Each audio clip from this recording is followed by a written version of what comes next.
بسم اللہ الرحمن الرحیم نحمدہ ونصلی علی رسولہ الکریم۔ سورہ بقرہ کا رکوع نمبر 25 اور دوسرے پارے کا رکوع نمبر 9 چل رہا تھا۔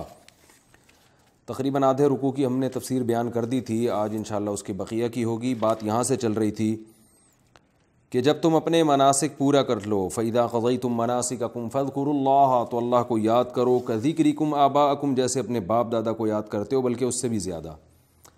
فَمِنَ النَّاسِ، پس لوگوں میں بعض ایسے ہیں جو یوں دعا مانگتے ہیں، رَبَّنَا آتِنَا فِی الدُّنْیَا، اے اللہ ہمیں تو دنیا میں ہی دے دے، اور ان کا آخرت میں کوئی حصہ نہیں ہے۔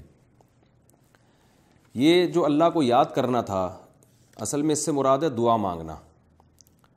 تو دعا بھی چونکہ ذکر میں ہی آتی ہے، تو اللہ تفصیل بیان کر رہے ہیں کہ زمانے جاہلیت میں جب حج کے ارکان مکمل ہو جاتے تو لوگ اس طرح سے دعا مانگا کرتے تھے اور اس طرح سے اللہ کا ذکر کیا کرتے تھے کہ لوگوں میں بعض ایسے ہیں جو یوں کہتے ہیں، اے اللہ تو ہمیں دنیا میں دے دے، وما لہ فی الآخرۃ من خلاق، اس شخص کا آخرت میں کوئی حصہ نہیں ہے۔ اصل میں ہوتا یوں تھا کہ عرب میں دین ابراہیم پر چلے آ رہے تھے، تو بہت سے لوگوں میں اللہ کا اور حج کا تصور تو باقی رہ گیا تھا، مگر آخرت کا انکار کر چکے تھے۔ وہ کہتے تھے مرنے کے بعد دوبارہ زندگی نہیں ہے، ہم جب مر جاتے ہیں تو مٹی ہو کے ختم ہو جاتے ہیں۔ تو یہ لوگ حج کرتے تھے، یہ اللہ کو بھی مانتے تھے۔ ان کا حج کرنے کا مقصد صرف دنیا ہوتا تھا، کیونکہ آخرت پر ان کا یقین نہیں تھا، ایمان نہیں تھا۔ تو یہ حج کے بعد یوں دعا مانگتے تھے، اللہ تو ہمیں دنیا میں عطا فرما دے، یہ دنیا میں خوب خوب نعمتیں دے دے۔ تو اللہ نے فرمایا، وما لہ فی الآخرۃ من خلاق، ایسے شخص کا آخرت میں کوئی حصہ نہیں ہے۔ اور کچھ لوگ ایسے ہیں جو آخرت پر ایمان لاتے ہیں، ان کی دعائیں یہ ہوتی ہیں، وَمِنْهُم مَّن يَقُولُ رَبَّنَا آتِنَا فِی الدُّنْیَا حَسَنَةً، اے اللہ تو ہمیں دنیا میں بھی اچھی زندگی عطا فرما، وفی الآخرۃ حسنہ، اور آخرت میں بھی اچھی زندگی عطا فرما، وقنا عذاب النار، اور ہمیں تو آخرت میں آگ کے عذاب سے بچا۔ اولئک لہم نصیب مما کسبوا، فرمایا یہ ہیں وہ لوگ کہ جو کچھ یہ کر رہے ہیں ان کو اس کا حصہ ملے گا۔ دیکھیں پہلے والوں کے بارے میں نہیں فرمایا کہ ان کو بھی دنیا ملے گی، اللہ چاہے گا تو ان کو دنیا دے دے گا، چاہے گا تو نہیں دے گا، لیکن آخرت میں ان کا کوئی بھی حصہ نہیں ہے۔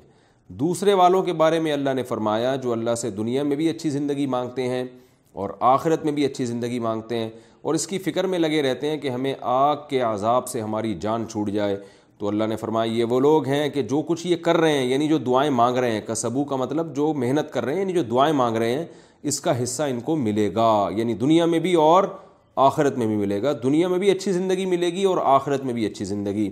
واللہ سریع الحساب، اور اللہ بہت جلد حساب لینے والا ہے۔ یہ پہلے فریق پر نفی کی گئی ہے کہ جو آخرت کا منکر ہے، اور وہ اس لیے منکر ہے، وہ کہتا ہے سب کچھ دنیا میں ہی چاہیے ہمیں، تو اللہ فرماتے ہیں اللہ بہت جلد حساب لینے والا ہے، تو اس پہلے فریق کو ندامت ہوگی۔ اچھا، یہ جو دنیا میں حسنہ ہمیں چاہیے، حسنہ کا مطلب ہے اچھی زندگی، تو یہ خوب اچھی طرح سمجھ لیں، اچھی زندگی سے مراد یہاں عزت، دولت، شہرت نہیں ہے، بلکہ صحابہ تابعین سے جو اس کا مفہوم منقول ہے وہ ہے اعمال صالحہ والی زندگی، یہ مطلب ہے اس کا، یعنی وہ زندگی جس میں آپ کو اچھے عمل کی توفیق مل رہی ہو۔ وہ ایک الگ بات ہے کہ جب اچھے عمل کی توفیق ملتی ہے تو دنیا میں بھی پھر آپ کو نعمتیں ملتی ہیں، آپ کو سکون اور اطمینان کی زندگی ملتی ہے، تو وہ ضمناً وہ ملے گی نعمت، لیکن اس کا بیسک مقصد ہوتا ہے کہ دنیا میں نیک اعمال والی زندگی، پھر اس نیک اعمال کے ساتھ دنیا کی نعمتیں بھی ہوں تو اور اچھی بات ہے، وہ بھی حسنہ کے مفہوم میں داخل ہے، لیکن اس کا جو پہلا مصداق ہے وہ ہے اچھے اعمال والی زندگی، تو اللہ فرماتے ہیں ان کو ملے گی۔ اور جس کو قرآن میں دوسرے مقام پہ اللہ نے فرمایا حیاتاً طیبہ، پاکیزہ زندگی، تو یہ پاک زندگی، اچھی زندگی اللہ نیک لوگوں کو دیں گے، اور ہمیں اس سے بھی پتہ چلتا ہے کہ حج میں جا کے ہمیں یہ دعائیں مانگنی چاہیے۔ آگے اللہ تعالیٰ کا ارشاد ہے وَاذْكُرُوا اللَّهَ فِي أَيَّامٍ مَّعْدُودَاتٍ، اللہ کو یاد کرو مخصوص دنوں میں۔ اس سے مراد ہے، مخصوص دن سے مراد 10 ذی الحجہ، 11 ذی الحجہ، 12 ذی الحجہ، اور اللہ کو یاد کرنے سے مراد ہے شیطان کو کنکریاں مارنا۔ یہ سب روایتیں یعنی احادیث کی روشنی میں تفسیر ہے کہ قرآن تو مجمل بات ذکر کرتا ہے نا، پھر بعض چیزوں کی تفسیر حدیث میں ہوتی ہے، تو اللہ کو مخصوص دنوں میں یاد کرو۔ ظاہر ہے اللہ کو تو روزانہ یاد کرنا چاہیے، ہر وقت یاد کرنا چاہیے، تو مخصوص دنوں میں یاد کرنے سے مراد مخصوص طریقے سے یاد کرنا، وہ ہے رمی۔ رمی کسے کہتے ہیں؟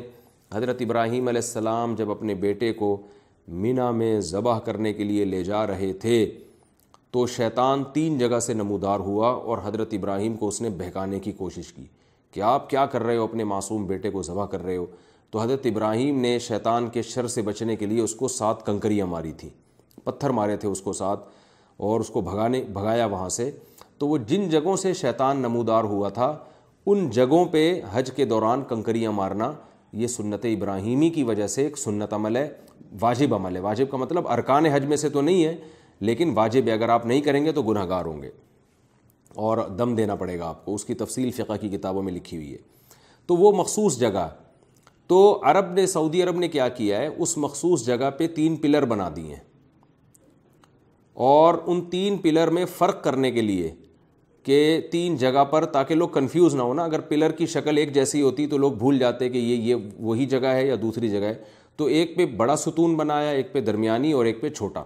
تو وہ ستون اصل میں شیطان نہیں ہے، بعض لوگوں کا خیال یہ ہے کہ وہ شیطان پتھر کا بن گیا تھا یہاں کے، وہ شیطان نہیں ہے وہاں پہ، وہ اصل میں وہ جگہ جہاں حضرت ابراہیم علیہ السلام نے شیطان کو کنکریاں ماری تھیں اس جگہ پر حکومت نے پلر بنا دیے تاکہ حاجیوں کو کنفیوژن نہ ہونا، ایسا نہ ہو کہ کسی اور جگہ مارنا شروع کر دے، وہ ہمیشہ کے لیے وہ جگہ محفوظ ہو جائے۔ تو اس میں ایک بڑا ستون، ایک درمیانی اور ایک چھوٹا ہے، تو اس کو لوگ نے اپنی طرف سے نام رکھا ہوا ہے، بڑا شیطان، درمیانہ شیطان، چھوٹا شیطان۔ تو شیطان تو ایک ہی تھا وہ، لیکن علامتیں اس کی فرق کرنے کے لیے 3 بڑے جو ہے نا 3 مختلف قسم کے ستون ہیں۔ تو ان ستونوں پہ کنکریاں مارنا بھی اللہ کو یاد کرنا ہے، کیونکہ یہ اللہ کے حکم پہ ہو رہا ہے، اس لیے اللہ نے یہاں فرمایا کہ اللہ کو مخصوص دنوں میں، گنے چنے دنوں میں اللہ کو یاد کرو۔ وہ کیا ہے؟ کنکریاں مارو۔ وہ 10 ذی الحجہ ہے، 11 ذی الحجہ ہے، 12 ذی الحجہ ہے۔ اس کی تفصیل یہ ہے کہ جب حاجی لوگ 9 ذی الحجہ کو عرفہ کا حج مکمل کرنے کے بعد، عرفہ میں قیام کرنے کے بعد 9 تاریخ کو مزدلفہ کی رات گزارتے ہیں، مزدلفہ میں آ کے، تو مزدلفہ میں رات کو عبادت کرنی ہے، حدیث میں آتا ہے لیلۃ القدر سے افضل رات ہے وہ، اور صبح صادق ہوتے ہی آپ نے پھر مینا کی طرف نکل جانا ہے، اور پھر آپ نے صبح صادق کے بعد جب آپ مینا پہنچیں گے تو وہاں کنکریاں ماریں گے آپ شیطان کو، وہ جو شیطان جہاں نمودار ہوا تھا، 7 کنکریاں ماری جاتی ہیں، اور ہر ایک پر بسم اللہ کہنا، اللہ کا نام لینا، اللہ اکبر پڑھنا، یہ افضل عمل ہے۔ تو وہاں اپنے شیطان کو کنکریاں مارنے کے بعد پھر آپ جو ہے وہ دوسرے دن آپ پھر وہیں مینا میں قیام کریں گے، دوسرے دن پھر آپ یعنی 11 ذی الحجہ کو زوال کے بعد شیطان کو کنکریاں ماریں گے، اور 12 تاریخ کو بھی آپ نے زوال کے بعد شیطان کو کنکریاں مارنی ہے۔ یہ عمل ہے جو شیطان کو کنکریاں مارنے کا صحیح طریقہ ہے۔ 12 تاریخ کے بعد کنکریاں مارنے کے بعد، زوال کے بعد، یعنی جب ظہر کا وقت شروع ہو جاتا ہے، اس کے بعد آپ کو یہ اختیار ہے کہ آپ مکہ چلے جائیں اور پھر آپ طواف زیارت کریں، اور یہ بھی آپ کو اختیار ہے کہ آپ یعنی طواف زیارت تو 10 تاریخ کو بھی کیا جا سکتا ہے، لیکن بہرحال آپ کو اختیار ہے کہ آپ مکہ چلے جائیں اور اب مزید کنکریاں نہ ماریں۔ لیکن اگر 12 تاریخ آپ نے وہیں مینا میں رات گزار لی اور 13 کی صبح بھی وہیں ہو گئی تو پھر آپ پر واجب ہوگا کہ 13 تاریخ کو بھی صبح صادق کے بعد آپ کنکریاں ماریں، یعنی پھر آپ کنکریاں کو مارے بغیر پھر واپس مینا سے نکل نہیں سکتے۔ تو یہ شریعت کا حکم ہے جو حج کے بارے میں اللہ کے احکامات ہیں، تو اس کو یعنی بہت ہی اجمالی طور پر یہاں ذکر کیا جا رہا ہے، اس کی تفصیل احادیث میں۔ تو اللہ فرماتے ہیں ان مخصوص دنوں میں اللہ کو یاد کرو۔ فمن تعجل فی یومین، پس جو 2 دنوں میں جلدی کر لے گا، جلدی کرنے کا مطلب ہے کہ جلدی کر لے گا مکہ پہنچنے میں، یعنی 10 تاریخ کو تو کنکریاں مارنی ہی ہیں، 11 اور 12 کو یعنی ان 2 دنوں میں کنکریاں مار کر جلدی کرے گا، کیا مطلب 13 سے پہلے مکہ پہنچ جائے گا، یہ مطلب ہے آیت کا۔ فمن تعجل فی یومین، جو 2 دنوں میں جلدی کرے، یعنی 11 اور 12 کو کنکریاں مار کر جلدی کرے ان 2 دنوں میں، جلدی کا مطلب فی وصولہ الی مکہ، مکہ پہنچنے میں جلدی کرے، فلا اسم علیہ، تو اس میں کوئی گناہ نہیں ہے، کیونکہ 13 تاریخ کی کنکریاں مارنا اس پر لازم نہیں ہے۔ ومن تأخر، اور جو تاخیر کرے گا مکہ پہنچنے میں، کیا مطلب 12 تاریخ کو رات ادھر ہی گزار لے گا مینا میں، مکہ نہیں جائے گا، تو فلا اسم علیہ، اس پر بھی کوئی گناہ نہیں ہے، تو یعنی وہ رات یہاں گزار سکتا ہے اور 13 تاریخ کو بھی مکہ جا سکتا ہے۔ لیکن حدیث سے پتہ چلتا ہے کہ 13 تاریخ کو پھر مکہ کنکری مارے بغیر نہیں جا سکتا، بلکہ کنکریاں اس کو مارنی پڑیں گی۔ تو 10 تاریخ کو اور 13 تاریخ کو کنکری مارنے کا وقت صبح صادق کے بعد ہے، اور 11 اور 12 ذی الحجہ کو کنکری مارنے کا وقت یہ زوال کے بعد ہے۔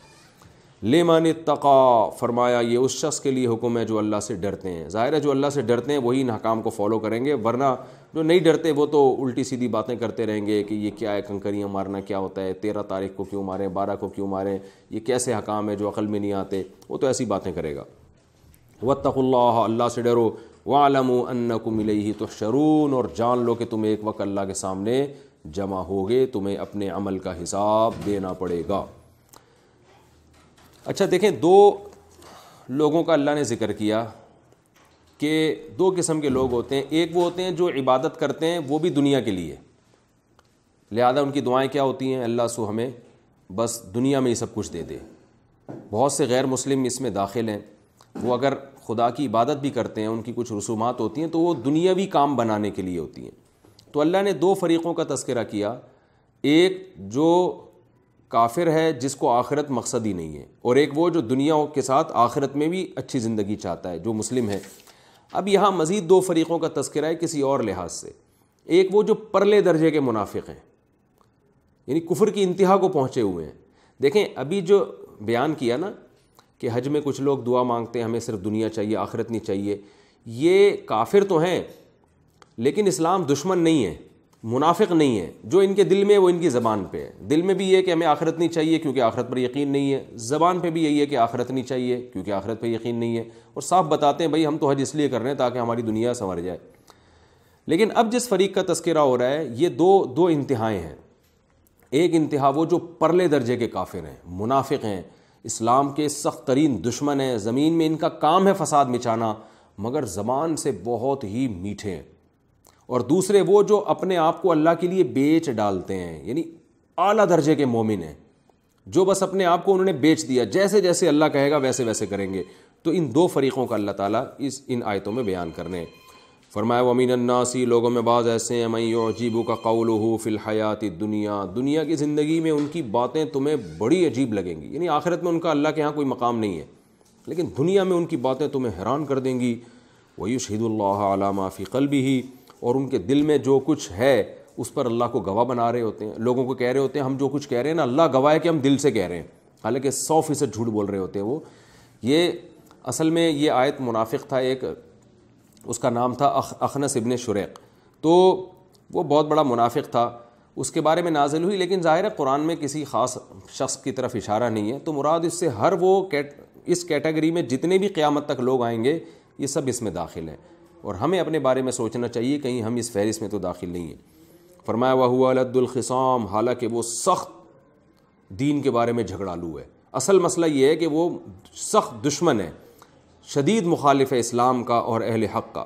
وَإِذَا تَوَلَّىٰ، اور جب وہ پیٹھ پھیر کے جاتا ہے، یعنی اس کی باتیں آپ کو بہت پسند آئیں گی، گویا اللہ ہمیں حکم دے رہے ہیں کہ ایسے لوگوں سے ہوشیار رہو، معاشرے میں ایسے لوگ بھی بہت تمہیں نظر آئیں گے، پورے فرقے ہیں اس طرح کے جو لیبل بڑے اچھے لگائے ہوئے انہوں نے، اور حقیقت میں کیا حال ہے۔ وَإِذَا تَوَلَّىٰ، فرمایا جب تمہاری مجلس سے اٹھ کے جاتا ہے تو اس کا جاتا ہی کام کیا ہوتا ہے، سعیٰ فی الارض، زمین میں کوششیں شروع کر دیتا ہے، لیفسد فیہا، تاکہ زمین میں وہ فساد مچائے، کیونکہ وہ لالچی آدمی ہے، وہ سارے فساد، ہر قسم کے فساد کی وہ کوشش کرے گا۔ وَيُهْلِكَ الْحَرْثَ وَالنَّسْلَ، اور فساد کی ایک قسم بیان کی جا رہی ہے، وہ کھیتیوں کو ہلاک کرے گا اور نسل کو ہلاک کرے گا۔ نسل میں انسانوں کی نسل بھی آ سکتی ہے اور جانوروں کی نسل بھی، یعنی زمین سے زندگی کے ختم کرنے کے منصوبے بنائے گا اور کھیتیوں کو ہلاک کرے گا۔ جس کھیتیوں کا ذکر اس لیے کہ انسان کی معاشی ترقی میں سب سے بڑا کردار زمین کی پیداوار کا ہوتا ہے، یعنی انسانوں کو معاشی نقصان بھی اس کی وجہ سے پہنچے گا اور انسانوں کو نسلی نقصان بھی اس کی وجہ سے پہنچے گا۔ میں نے آپ سے عرض کیا تھا کہ قرآن کی عادت ہے کہ قرآن جب برے لوگوں کا ذکر کرتا ہے نا تو جو برائی کی انتہا کو پہنچے ہوئے ہیں عام طور پر ان کی مثالیں دیتا ہے تاکہ برائی آپ کی سمجھ میں آئے، اور پھر آپ فیصلہ کریں کہ آپ اس برائی کے زیادہ قریب ہیں یا اچھے لوگوں کے زیادہ قریب ہیں۔ اور جب قرآن اچھے لوگوں کی مثالیں دیتا ہے تو اعلیٰ درجے کے اچھے لوگوں کی، تاکہ 2 انتہاؤں کو ذکر کر کے لوگ پھر اپنے آپ کو خود پرکھیں کہ ہم کس کیٹیگری میں آتے ہیں۔ تو اللہ نے فرمایا واللہ لا يحب الفساد، اللہ زمین میں فساد کو پسند نہیں کرتے۔ وَإِذَا قِيلَ لَهُ، اور جب اس سے کہا جاتا ہے، یہ اتنا بدبخت ہے کہ جب اس سے کہا جاتا ہے اللہ سے ڈرو، کہ تم زمین میں کیوں فساد مچا رہے ہو، اب دیکھیں اس سے پتہ چلتا ہے کہ بعض لوگ لیبل بہت اچھے لگاتے ہیں مگر جو نتائج نکل رہے ہوتے ہیں نا اسے زمین میں لوگوں کی معاشی بھی بدحالی ہو رہی ہوتی ہے اور نسل بھی تباہ ہو رہی ہوتی ہے. اور جب اس سے کہا جاتا ہے اللہ سے ڈرو، یعنی یہ گناہ چھوڑ دو، اخذتہ العزت بالاثم، تو عزت اس کو گناہ پہ اور پکڑ لیتی ہے. کیوں؟ یہ سوچتا ہے کہ اگر میں نے لوگوں کے کہنے سے یہ غلطی چھوڑ دی تو میرا مقام کم ہو جائے گا، لوگ کہیں گے دیکھو اس نے غلطی مان لی ہے. تو اگر لوگ اس کو تبلیغ نہ کرتے تو گناہ پر اتنا مضبوط نہیں تھا، اب تبلیغ کرنے کے بعد یہ اور مضبوط ہو جاتا ہے، کیونکہ اب یہ عزت نفس کا مسئلہ بنا لیتا ہے، اب تو اور ڈھٹائی سے کرتا ہے کہ لوگ مجھے منع کیوں کر رہے ہیں. تو اللہ فرماتے ہیں فَحَسْبُهُ جہنم، ایسے آدمی کے لیے کافی ہے جہنم، یعنی جہنم کے علاوہ اس کا کوئی ٹھکانہ نہیں ہو سکتا. وَلَبِئْسَ الْمِہَادُ، اور یہ بہت ہی برا ٹھکانہ ہے. اور اب اللہ تعالیٰ دوسری طرف ان لوگوں کا ذکر کرتے ہیں جو اچھائی کی انتہا پہ پہنچے ہوئے ہیں. وَمِنَ النَّاسِ، لوگوں میں بعض ایسے ہیں، مَن یشری نفسہ، جو اپنے آپ کو بیچ ڈالتے ہیں، وقف کر دیتے ہیں، ابتغاء وجہ اللہ، اللہ کی رضا کی خاطر. ایسے لوگ بھی بہت سارے ہیں. اس کا علماء بیان کرتے ہیں مفسرین کے سب سے بڑا مصداق مجاہدین ہیں جو اللہ کی خاطر جان جو ہے وہ شہادت پیش کر دیتے ہیں. یہ وہ لوگ ہیں جنہوں نے اپنے آپ کو گویا قربانی کر دیا. اس کا وہ مصداق وہ مبلغین ہیں، دین کی تبلیغ کے لیے اپنا سر دھن سب کچھ قربان کر دیتے ہیں، وقت بھی دیتے ہیں، پیسہ بھی دیتے ہیں. اور ہر وہ شخص جو دین کے لیے قربانی دے رہا ہو اور ہر وقت اللہ کی رضا کی فکر میں لگا ہو، یہ تمام لوگ اس فہرست میں داخل ہیں. لیکن یاد رکھیں اس کا مطلب رہبانیت نہیں ہے، کیونکہ حدیث میں صاف آتا ہے لا رہبانیت فی الاسلام. عیسائیت میں یہ تھا کہ جنگل میں نکل جاتے تھے، بیوی بچوں کو چھوڑ کر بس عبادت کریں گے، سب کچھ چھوڑ دیں گے. یہ مطلب ہرگز نہیں ہے، کیونکہ رسول اللہ صلی اللہ علیہ وسلم نے گھر والوں کو یعنی نکاح بھی کیا، آپ کی اولادیں بھی ہوئی، گھرداری بھی کی آپ نے. تو کیا مطلب ہر وقت ہر کام میں اللہ کی رضا پیش نظر رہے. اگر آپ بیوی بچوں کو کھلا رہے ہو تو اللہ کی رضا کے لیے، اگر آپ پیسہ کما رہے ہو تو اللہ کی رضا کے لیے، اگر آپ ترقی کر رہے ہو تو اللہ کی رضا کے لیے، تو ہر چیز میں صحت بنا رہے ہو تو اللہ کی رضا کے لیے.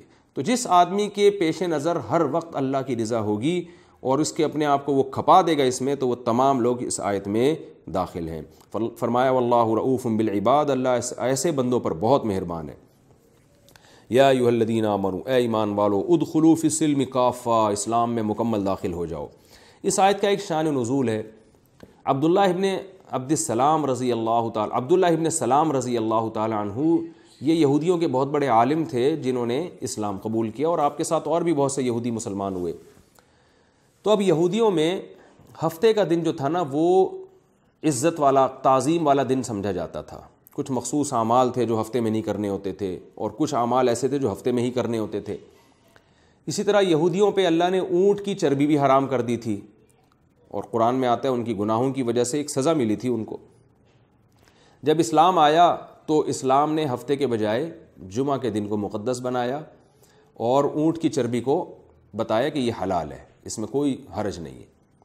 تو عبداللہ ابن سلام رضی اللہ تعالیٰ عنہ جو تھے، چونکہ یہودی سے مسلمان ہوئے تھے، تو یہ سوچتے تھے، یا اس طرح کے اور بھی جو لوگ اسلام قبول کیا، انہوں نے کہا کہ بھئی دیکھیں اسلام میں ٹھیک ہے ہفتے کا دن مقدس تو نہیں ہے، لیکن مقدس ماننے پر کوئی پابندی بھی نہیں ہے. ٹھیک ہے ہم جمعے کو بھی مقدس مانیں گے اور ہفتے کو اس لیے مقدس مانیں گے کہ حضرت موسیٰ کی شریعت ہے یہ، اور اسلام نے اس کی توہین کی، ہمیں کوئی یہ بھی نہیں ہے کہ اسلام میں یہ کہا ہو کہ یہ مقدس نہیں ہے.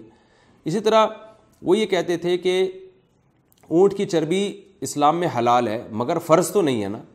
تو چونکہ یہودی مذہب میں رہے تھے تو انہوں نے سوچا کہ اگر ہم اونٹ کی چربی نہ کھائیں، جیسے کہ پہلے بھی نہیں کھاتے تھے تو اب بھی نہ کھائیں، یہ سوچ کے کہ شریعت موسیٰ پر بھی عمل ہو جائے گا اور اسلام پر بھی عمل ہو جائے گا، تو اس میں کیا حرج ہے.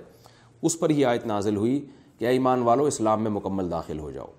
کیا مطلب؟ جب اسلام دنیا میں آیا ہے تو پچھلی شریعتیں منسوخ، اب وہ کلعدہ میں بالکل، تو یہ نہیں ہو سکتا کہ وہ بھی اور یہ بھی ساتھ چلے.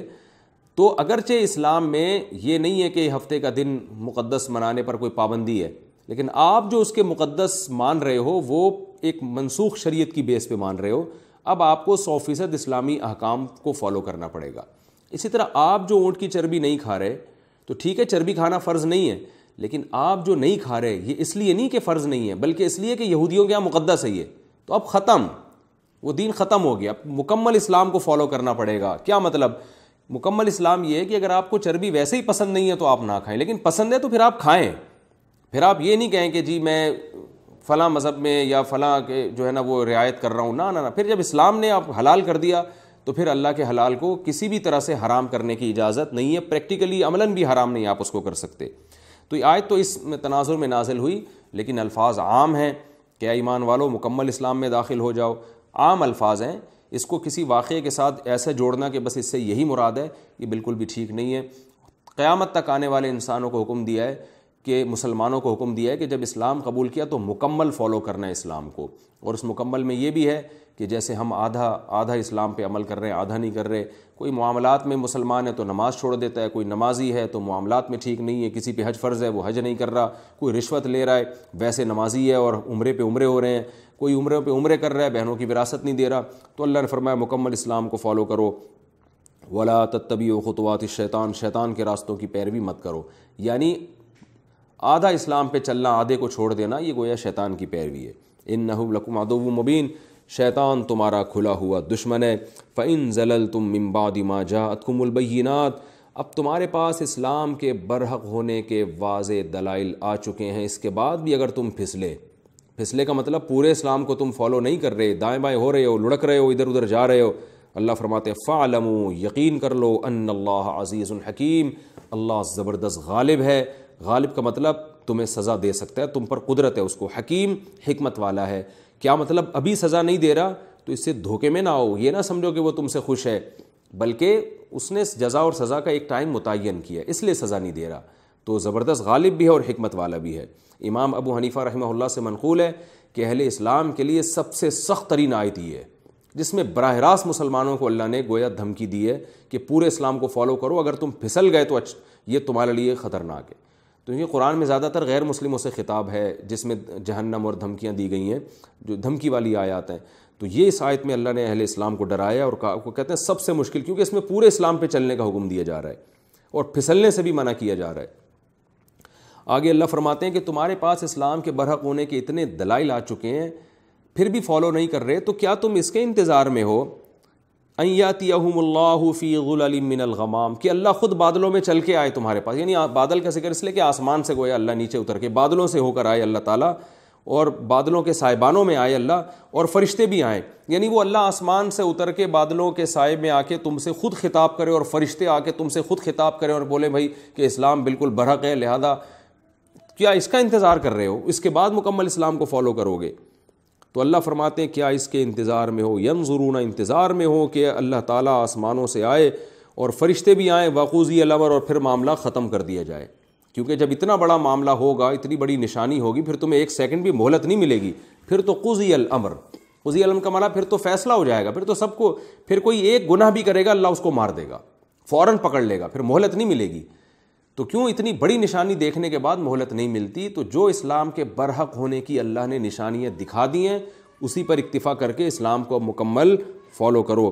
وَإِلَى اللَّهِ تُرْجَعُ الْأُمُورُ، اور یاد رکھو تمام امور اللہ کی طرف لوٹ کر جاتے ہیں، تم جو کچھ کر رہے ہو سب کچھ اللہ کی طرف لوٹ کے جا رہا ہے، اسی کے حساب سے فیصلے ہوتے ہیں، اور تم نے بھی اللہ کی طرف لوٹ کر جانا ہے۔ یہ تو اس رکوع کی تفسیر الحمدللہ مکمل ہوئی۔ اس رکوع میں جو ہمیں علمی اسباق ملتے ہیں میں نمبر وار اس کو انشاءاللہ بیان کروں گا۔ پہلی بات تو ہمیں یہ پتہ چلی حج کی اہمیت اور حج کی فرضیت، اور یہ بھی پتہ چلا کہ حج میں ایک ٹریننگ کروائی جاتی ہے، لا رفث ولا فسوق ولا جدال، بے حیائی کی بات بھی نہیں کرنی ہے۔ ایک ٹریننگ ہے کہ آپ کئی دنوں تک جب اپنی زبان سے شائستہ کلام نکالو گے تو پریکٹیکل لائف میں بھی اس کا اثر پڑے گا۔ گناہ نہیں کرنا ہے، جھگڑا نہیں کرنا ہے، حالانکہ جھگڑے کی تمام چیزیں حج میں ہوتی ہیں، اتنی ٹینشن میں ہوتا ہے انسان، میں نے دیکھا وہاں بہت سے لوگ بیچارے لڑ رہے ہوتے ہیں، لیکن اللہ فرماتے ہیں کہ نہیں لڑنا، بہت سے الحمدللہ برداشت بھی کرتے ہیں۔ تو مسلمانوں میں برداشت پیدا کی جا رہی ہے، تو اس سے پتہ چلتا ہے کہ اللہ کی نظر میں برداشت اچھی چیز ہے، عدم برداشت کوئی کمال نہیں ہے۔ آج ہمارے نوجوانوں میں دیکھا ہے آپ نے، مشہور ڈائلاگ ہے، ابے بھائی مجھے تو مزاج کے خلاف کوئی بات کر دے میری تو کھوپڑی گھوم جاتی ہے، لوگ کہتے ہیں نا، لوگ کہتے ہیں تجھے تو پتہ ہے، پھر میرا تو دماغ آپ کو پتہ ہے جب شارٹ ہوتا ہے تو شارٹ ہوتا ہے۔ تو یہ کوئی کمال نہیں ہے، یہ لوگ فلموں سے ڈراموں سے یہ چیزیں سیکھتے ہیں، یہ کوئی کمال نہیں ہے۔ کمال کیا ہے؟ برداشت کرنا سیکھیں۔ وما تفعلوا من خیر یعلمہ اللہ، جو کچھ نیکی کا کام کرو گے اللہ جانتا ہے، تو جو بھی اچھائی کرو گے اللہ کے لیے کرو تو اچھائی کرنا آسان ہو جائے گا۔ وَتَزَوَّدُوا فَإِنَّ خَيْرَ الزَّادِ التَّقْوَىٰ۔ عرب کی جو رسم تھی کہ زاد راہ کے بغیر حج کرنے چلے جاتے تھے اور اللہ پہ توکل کرتے تھے، اس کی نفی کی گئی ہے اور اس کو تقوی کے خلاف قرار دیا گیا ہے۔ آج دینداروں میں بہت سوں کی حالت آپ دیکھ لیں، اسباب اختیار کیے بغیر توکل کرتے ہیں اور بے وقوفی اور حماقت کے کاموں کو توکل کا نام دیا جاتا ہے۔ میں بتاتا رہتا ہوں کتنے علماء شہید ہو گئے، ان کے پاس گارڈ ہی نہیں تھے۔ جب ان کے مریدوں سے کہو بھائی تم اپنے بڑوں کی حفاظت کے لیے ایک باڈی گارڈ رکھو، تو کہتے ہیں بھائی ہمارے حضرت کا اللہ پہ بہت توکل ہے اور اللہ پہ توکل ہونا چاہیے، اور جو علماء گارڈ رکھتے ہیں ان پہ کا لوگ مذاق اڑا رہے ہوتے ہیں، حالانکہ ان کو خطرات ہوتے ہیں۔ تو قرآن تو کیا کہہ رہا ہے؟ اسباب اختیار کرو، سفر میں جا رہے ہو، اتنی دور جا رہے ہو، اتنے مہینوں کا سفر ہے تمہارا، اور وہاں اکثر ایسے لوگ ہوں گے جن کی جان پہچان نہیں ہے، تو کچھ تو سوچا کیا ہے تم نے راستے کے لیے۔ تو اس سے پتہ چلتا ہے، دیکھیں دنیا بھی ایک سفر ہے، اس میں کتنے لوگ ہیں جو کمانا چھوڑ دیتے ہیں، بیوی بچوں کی فکر چھوڑ دیتے ہیں، بھائی اللہ کھلائے گا، اللہ پلائے گا، اور بھی آپ ترقی کے بھی کچھ اسباب ہیں۔ غیر مسلموں نے دنیا میں بہت ترقی کی ہے، اس کی وجہ ہے کہ انہوں نے ان تمام اسباب کو اختیار کیا جو انسان کو تنزل سے ترقی کی طرف لے کر جاتے ہیں۔ من حیث القوم مسلمانوں کی حالت دیکھ لیں آپ، ڈیفنس کے معاملے میں آپ اسلامی ملکوں کا حال دیکھ لیں، عرب کا حال دیکھ لیں، کیا ان کے پاس ڈیفنس ہے اتنا مضبوط؟ کوئی آرمی ہے ان کی؟ کیا ان کے پاس ایٹمی طاقت ہے، یا کوئی ایسے میزائل ہیں ان کے پاس جس سے آج اگر دشمن ان پہ حملہ کرے تو اپنے آپ کو بچا لے؟ کچھ بھی نہیں ہے۔ اور یعنی یہ تو کھلے آنکھوں ہر آدمی دیکھ رہا ہے۔ اور کمال کی بات یہ ہے کہ جو فکر کرتا ہے اس کو لوگ ملامت، صحت کے حوالے سے دیکھ لیں آپ، صحتیں کا حال کیا ہے، لیکن جو ایکسرسائز کر رہا ہے، کھانے پینے کی چیزوں کا خیال کر رہا ہے، اس کو لوگ ملامت کرتے ہیں اور اس کو تانے دیتے ہیں کہ بھائی موت کا تو ایک وقت لکھا ہوا ہے، جب آنی ہوگی آ جائے گی۔ تو اس کا مطلب ہے کہ جو مرضی پھوڑتے رہو، جو مرضی کھاتے رہو، جیسا بھی لائف اسٹائل رکھو، ایسا تو نہیں ہے۔ تو اللہ نے یہاں اس آیت میں ہمیں بہت بڑا سبق ملتا ہے کہ اسباب آپ کو اختیار کرنے پڑیں گے۔ اب سوال یہ پیدا ہوتا ہے کہ غیر مسلم بھی اسباب اختیار کرتا ہے کامیابی کے، اور مسلم بھی، تو غیر مسلم میں اور مسلم میں فرق کیا ہے؟ تو یاد رکھیں دو فرق ہیں غیر مسلم اور مسلم میں۔ مسلمان بھرپور طریقے سے اسباب اختیار کرتا ہے لیکن نظر اللہ پہ رکھتا ہے۔ وہ کہتے ہیں اسباب اختیار اس لیے کر رہا ہوں کہ اللہ کا حکم ہے، لیکن نتیجہ اللہ کے حکم سے نکلے گا، ان اسباب سے نہیں نکلے گا۔ اللہ چاہے تو ان اسباب کو فیل کر دے، اور اللہ چاہے تو سبب کے بغیر بھی کھلا دے، مجھے سبب کے بغیر بھی میرے کام بنا دے۔ بیماری میں علاج اس لیے کر رہا ہوں کہ سنت ہے، نبی نے علاج کیا ہے، شفا اللہ کے حکم سے ملے گی۔ یہ مسلم کی سوچ ہوتی ہے، غیر مسلم یہ نہیں سوچتا۔ اس کا نقصان یہ ہوتا ہے کہ جب اس اسباب سے غیر مسلم کو کامیابی نہیں ملتی نا، تو ڈپریشن کی طرف جاتا ہے۔ مسلمان کو کامیابی نہیں ملتی، وہ کہتا ہے بھائی کامیابی تو اللہ کے ہاتھ میں، ان اسباب میں تو کچھ بھی نہیں رکھا ہوا، یہ تو اللہ چاہے فیل کر دے، اللہ چاہے تو عیسیٰ علیہ السلام کو بغیر باپ کے پیدا کر دے، ابراہیم علیہ السلام کو آگ میں بھی اللہ زندہ رکھے، یہ تو اللہ کے کام ہے۔ تو لہذا مسلمان مایوس نہیں ہوتا۔ اگر اسباب نہیں ہے بیچارے مسلمان کے پاس، اور تو وہ مایوس نہیں ہوتا، وہ کہتا ہے یار اللہ بغیر سبب کے بھی کر سکتا ہے کام میرے، اور اگر نہیں کرے تو اس کی مرضی ہے، اسی میں کوئی حکمت اور مصلحت ہوگی، کیونکہ جب کرنے والا اللہ ہے تو اللہ ہمارا خیر خواہ ہے، وہ ہمارا برا نہیں سوچ سکتا۔ کیونکہ اگر ہمیں کچھ غلط بھی ہو رہا ہے تو ہمیں لگ رہا ہے غلط، انشاءاللہ اس کے پیچھے بہت مصلحتیں ہیں جس میں ہمارا فائدہ ہے۔ جیسے یعقوب علیہ السلام کا بیٹا گم گیا، وہ یہی کہتے رہے کہ اللہ میرے لیے صحیح کر رہا ہے، تو واقعی کیسا اللہ نے ان کو نوازا پھر۔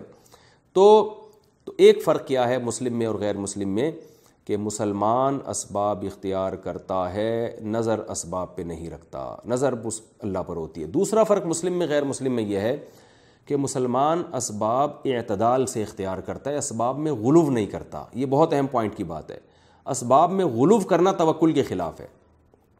مثال کے طور پر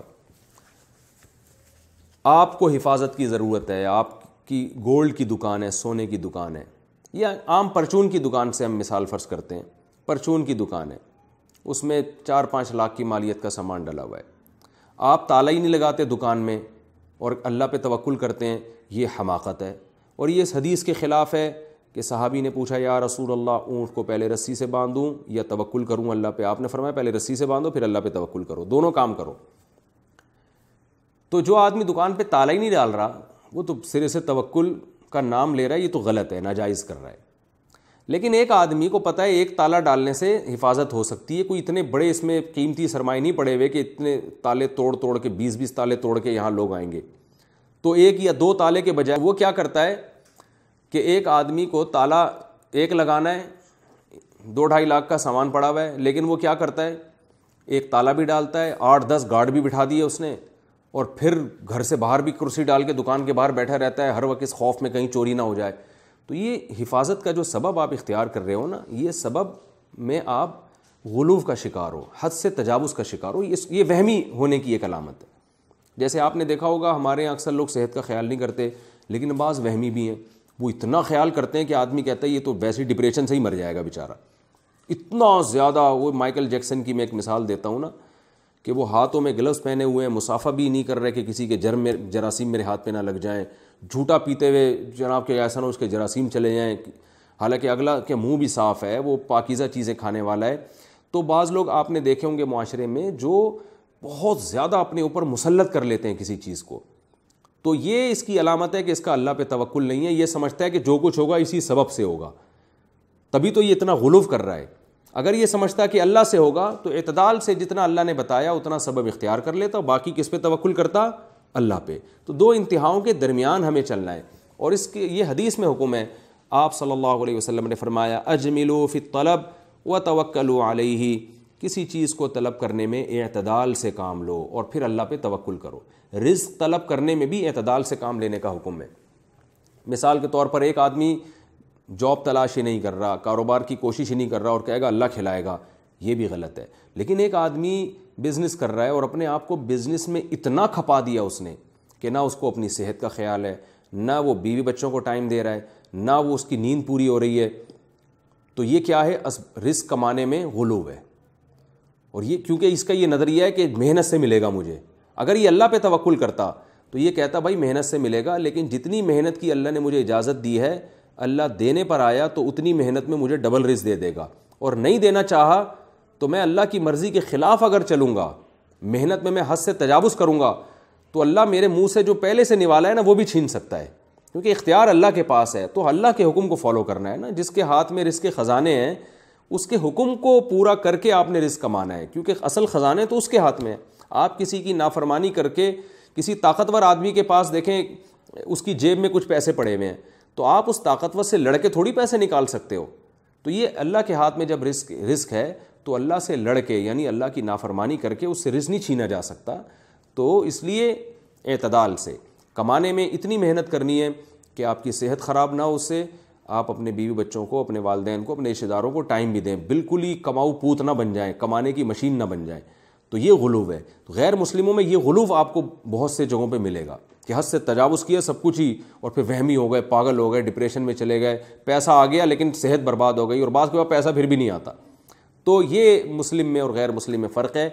دوبارہ بتا دیتا ہوں, پہلا اسباب پہ مسلمان نظر نہیں رکھتا, نظر اللہ پہ. نمبر 2, اسباب اختیار کرنے میں اعتدال سے, شریعت کے حدود کے اندر رہ کے اسباب اختیار کرتا ہے, ناجائز کی طرف نہیں جاتا, حد سے تجاوز نہیں کرتا. تو یہ ہمیں پتہ چلتا ہے اس میں. اچھا, اس میں یہ جو اللہ نے فرمایا کہ تم پر کوئی گناہ نہیں ہے کہ حج میں تم تجارت بھی کرو, اس میں ان لوگوں پر بھی نفی ہے جو دین میں اپنے مزاج کو دخل دیتے ہیں. آج بہت سے علماء ہم نے دیکھے ہیں وہ دین کے کام کے ساتھ تجارت بھی کر رہے ہیں. جب تجارت کرتے ہیں ان کی تجارت میں برکت ہوتی ہے, لینڈ کروزر میں گھوم رہے ہیں, گاڑیاں اچھی ہیں ان کے پاس, گھر اچھا ہے, خوراک اچھی ہے, لباس اچھا ہے, لوگ ان پہ بھی انگلیاں اٹھاتے ہیں کہ یہ مولانا ہو کے اتنا پیسہ کیوں کما رہے ہیں. تو بھائی پیسہ کمانا اللہ کا فضل ہے, جس کو اللہ نے فضل سے تعبیر کیا ہے. حج میں جا کے بزنس کیا جا سکتا ہے, تو یہاں رہ کے کیوں نہیں کیا جا سکتا؟ تو کیونکہ آپ نے دین میں نا اپنا مزاج, آپ نے ایک مزاج بنا لیا ہے کہ نیک آدمی کے کپڑے پھٹے ہوئے ہونے چاہیے, نیک آدمی جو ہے نا وہ اول جلول ہونا چاہیے. تو یہ آپ کا اپنا بنایا ہوا ہے. جیسے عربوں نے خود ایک مزاج بنا لیا تھا کہ ہم حج پہ جا رہے ہیں تو بزنس کیوں کریں. بھائی اس کی کوئی دلیل نہیں تھی ان کے پاس. بھائی حج تو مخصوص ارکان کا نام ہے, وہ ارکان پورے کر لیں, اللہ کی رضا کے لیے حج ادا ہو جائے گا, چاہے پھر وہاں بزنس کریں نہ کریں, اس کا حج سے کوئی تعلق نہیں ہے. اس لیے اللہ نے بتایا بھی کوئی حرج نہیں ہے. تو اس سے ہمیں پتہ چلتا ہے کہ ہمیں دین میں اپنے مزاج کو نہیں دخل اندازی دینی ہے, بلکہ دین ایک اللہ کی حدود کا نام ہے, اس حد تک اپنے آپ کو باؤنڈ کرنا ہے. دین نام ہے صغیرہ کبیرہ گناہوں کو چھوڑ دینے کا, بدعتوں سے بچنے کا.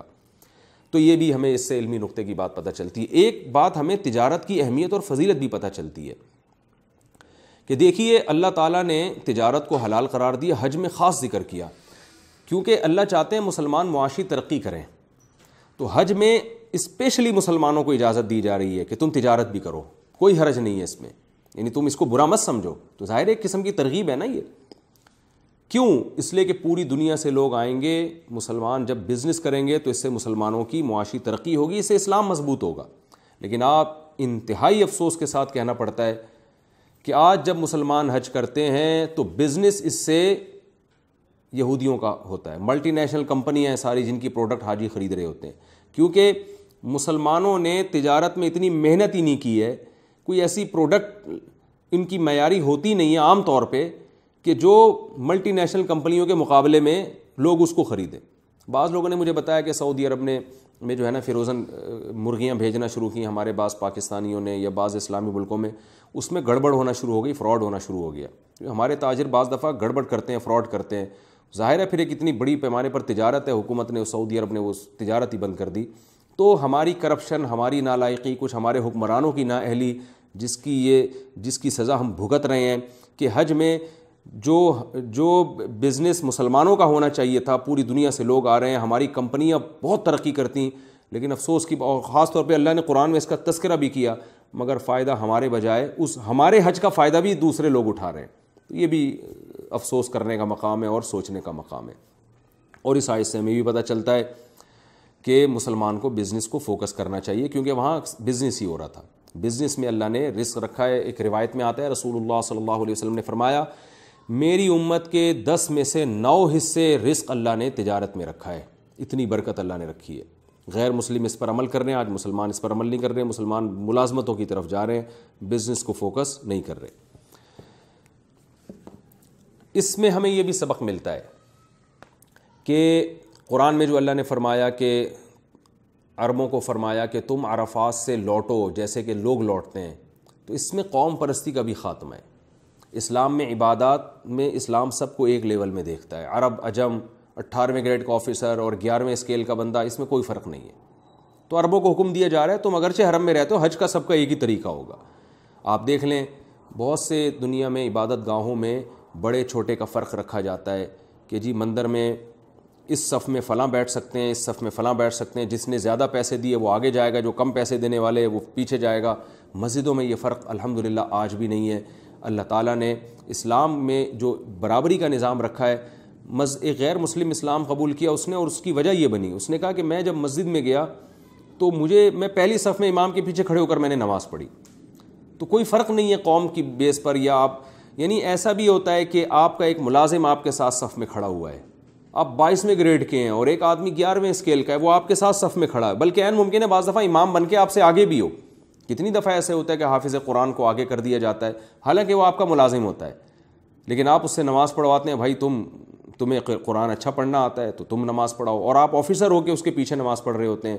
عامی آدمی آگے، دیکھیں امام حرم جب نماز پڑھاتے ہیں تو بادشاہ پیچھے نماز پڑھ رہا ہوتا ہے، تو کیونکہ وہ قرآن زیادہ اچھا پڑھ لیتے ہیں۔ تو یہ جو برابری کا نظام اسلام نے دیا ہے، یہ ایک اسلام کا ایک بہت بڑا حسن ہے جس کو دنیا بھی مانتی ہے، اور یہ اسلام کے علاوہ آپ کو اتنے بھرپور خوبصورت انداز میں دنیا میں کہیں بھی نظر نہیں آئے گا۔ اور خاص طور پر یہ حکم عربوں کو دیا جا رہا ہے جبکہ قرآن نازل عربوں پہ ہو رہا ہے، یعنی پہلے اولین مصداق عرب ہیں، ان کو حکم دیا جا رہا ہے کہ تم نے حج ایسے ہی کرنا ہے جیسے دوسری قومیں کرتی ہیں۔ پھر اس میں حکم دیا جا رہا ہے دعاؤں کا، کہ حج کے بعد تم نے، یعنی جو بعض لوگ دعا مانگتے تھے کہ صرف دنیا مانگتے تھے، ان کو حکم دیا جا رہا ہے کہ تم نے جب عبادت کرنی ہے تو صرف دنیا کو فوکس نہیں کرنا، دنیا کے ساتھ آخرت کو بھی تم نے ساتھ ساتھ رکھنا ہے۔ اور رمی کے حکام ہیں اس میں، یہ بھی ہمیں سبق ملتا ہے۔ پھر ہمیں اس میں یہ بھی سبق ملتا ہے کہ اسلام میں ہمیں مکمل داخل ہونا چاہیے، اور بدعتوں کی نفی ہوتی ہے کہ عبداللہ بن سلام رضی اللہ تعالیٰ عنہ کیا کرتے تھے کہ بھئی چلو ہفتے کا دن صرف اس لیے مقدس مان لیتا ہوں کہ اسلام میں پابندی بھی نہیں ہے، اور چربی اس لیے نہیں کھاؤں گا کہ اسلام میں پابندی بھی نہیں ہے۔ اللہ نے فرمایا نا نا نا نا، پورا اسلام پہ چلنا پڑے گا۔ تو کیا مطلب، اب آپ بدعت کا دروازہ اللہ نے بند کر دیا۔ اب آپ دیکھ لیں ہمارے ملک میں، ہمارے ہاں کتنی شریعت کی باتیں ہمیں موجود ہمارے پاس ہیں، لیکن اپنی طرف سے اضافہ۔ اذان میں لا الہ الا اللہ کے بعد آپ محمد رسول اللہ نہیں لگا سکتے، حالانکہ ہمارے کلمے کا حصہ ہے، لیکن اذان میں نہیں لگا سکتے کیونکہ نبی سے لا الہ الا اللہ ہی منقول ہے۔ تو اسی طرح اذان سے پہلے جو صلاۃ والسلام بلند آواز سے پڑھا جاتا ہے لاؤڈ اسپیکر پہ، اس کا بھی کوئی ثبوت نہیں ہے۔ اب اس کے بھی آپ جتنے مرضی دلائل دیں، ہم یہی کہیں گے بھائی نبی صلی اللہ علیہ وسلم نے اللہ اکبر پہ اذان کو شروع کروایا اور لا الہ الا اللہ پہ ختم کروایا۔ تو تیجا، 40واں، میت کے کھانے، حلوے مانڈے جو میت کے نام پہ ہو رہے ہیں، ان سب کی نفی ہے اس آیت میں کہ اسلام اب مکمل ہو چکا ہے، جیسے جیسے بتایا گیا ہے اس طرح اپنے اسلام کو فالو کرنا ہے، آپ کا اپنا طریقہ اس میں نہیں چلے گا۔ اللہ تعالی ہم سب کو سمجھنے کی، عمل کرنے کی توفیق عطا فرمائے۔ وما علینا الا البلاغ۔